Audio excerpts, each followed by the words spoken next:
What's good, internet? CJ Ballistic here, and since hearing about the rumors and speculations of a new Halo game being teased at this upcoming HCS, more specifically it being a Combat Evolved remake, I wanted to share my own thoughts and give my 2 cents on every possibility that this remake would and could have to be able to stand on its own for the Halo community in today's standard. For this, I brought out my original Xbox alongside my old copy of Combat Evolved. Not only that, but I also brought out the original box of the first set of Halo novels, including The Fall of Reach, The Flood, and First Strike. I'm bringing the novels into this because I believe the remake should adhere to potential new fans who won't know the story outside of just the games, but also to us lore nerds who would like a proper retelling of the first game with subtle nods to these books. And yes, I'm aware of the newer copies with updated context and story, but these variations came out around the time of the first game, at least before the sequel was released. After plugging back in the original Xbox and putting the CE disc in, I was greeted by this.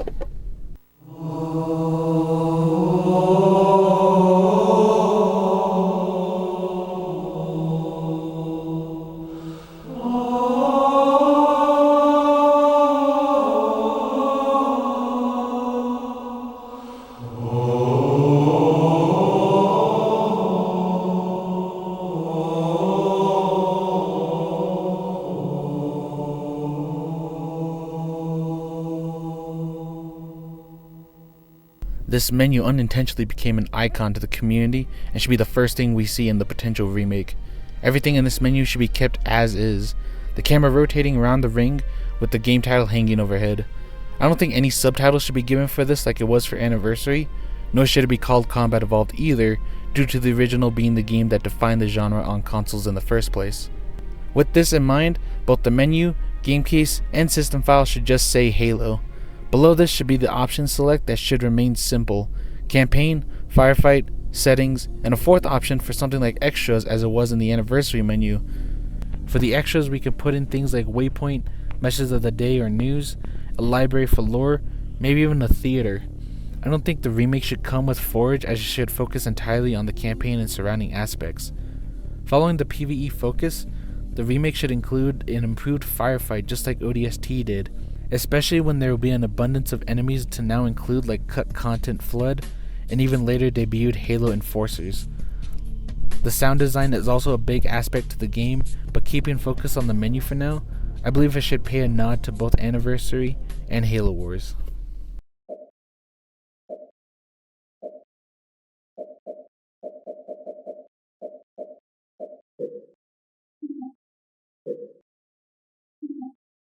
Following this is the mission select, which I think needs a good overhaul, as having only a list with a picture of a level is going to get stale with some players, especially if you're wanting replayability. For this, I thought of an interesting UI for the mission select, by hiding the mission list behind the UI tac map of Infinite. Taking inspiration from both Halo Wars 2 and Infinite, having a topographic outline of the ring's surface where the mission takes place alongside the description for said mission, with some bird's eye pictures showing what the level would look like at the start, would be a great change from the standard list select.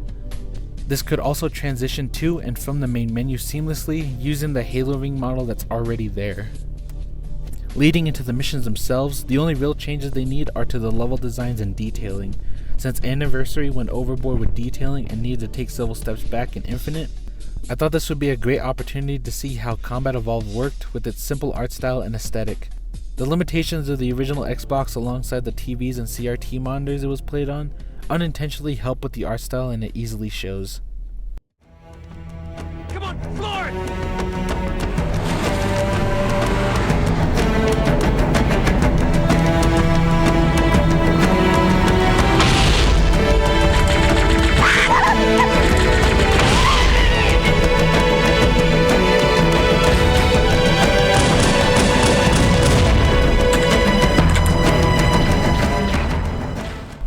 Combat Evolved was held by a purple chrome-like aesthetic with dark blue hues and silvers, something that its direct sequels did not have. Combining the classic simple art style with its unique aesthetic alongside the hybrid OST gave Combat Evolved a sense of what I can only describe as Xeno whimsy. Bringing back the original art style with its purple chrome-like aesthetic and updating them to today's standard would definitely make the remake stand out, even among its predecessors. With the detailing made clear, the next thing would be to update the level designing and the missions themselves. From accurately scaling the Pillar of Autumn in the first mission and properly redesigning the Warthog run in the Maw, to expanding upon levels such as Halo and the Library. If the remake is going to be primarily single player focused, then the level should accommodate for this by pushing for long-term play very similar to Infinite's formula. Having bigger engagements, side objectives, lore tidbits and Easter eggs, Infinite's Forerunner puzzles refined a bit, and even cut content should be considered since the original Xbox and even the 360 couldn't implement these until now. The Pillar of Autumn could be extended by using one half of the ship going in between tight corridors and rooms for fast-paced engagements, in order to assist Marines, ODSTs, and even Pelicans to evac while on the way to the lifeboats. Halo could have the same premise of rallying lost UNSC forces, but here we can extend it by rescuing full infantry squads and large vehicle battle groups much larger than in the original. Having levels such as Halo, Assault in the Control Room, and 2 Betrayals be given a larger and more dynamic design, in the fashion of an open linear progression with different branching paths, will expand the already open environment even further for gameplay. Have levels that have heavy Covenant resistance such as Truth and Reconciliation, the Silent Cartographer, and Assault on the Control Room be expanded by having the starting point be much further and setting up Covenant staging areas and strongholds that will be a necessity to take down on the way to the main objective. For mirror missions like the Maw, Keys, and 2 Betrayals, the same path should not be reused and flipped. Instead, there should be a different path to get to the opposite direction, since there will be additional threats like the Flood and Sentinels. For Keys and the Maw, the unseen other half of the ship should be used for much more dynamic gameplay, giving us similar environments with different obstacles, not to mention having to fight the Covenant in Flood skirmishes, both small and large engagements, is definitely a different and more expanded experience from the beginning of the game. For the last 2 missions that introduce a new enemy type, 343 Guilty Spark should begin like how it does in the original, a slow and quiet build-up with no resistance, but a faint sound of fighting deeper in the facility. All of that culminating to the reveal of the Flood. Afterwards, a run and gun style commences with the Flood in tow, chasing till the end. The Library is one that gets a lot of hate for the direction it went, but instead of jumping on that hate, I want the Library premise to be improved upon. The second the level starts will be a consistent and relentless unending wave of Flood chasing, having the only weapons that are eligible to use are the ones that are dropped by them.